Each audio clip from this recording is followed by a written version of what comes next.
অনুরাগী যারা ভগবান শ্রীরামকৃষ্ণের পথ ধরে চলি, আমরা জানি ভগবান শ্রীরামকৃষ্ণদেব তিনি যীশুখ্রিস্টকে দর্শন করেছিলেন।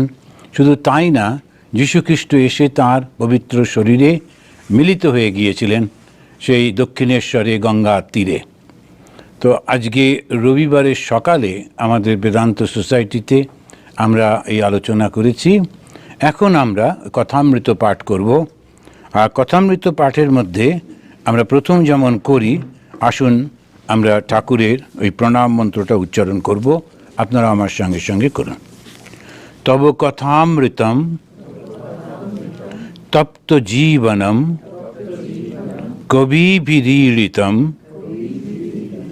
কলমশাপহম শ্রবণমঙ্গলম শ্রীমদাততম ভুবি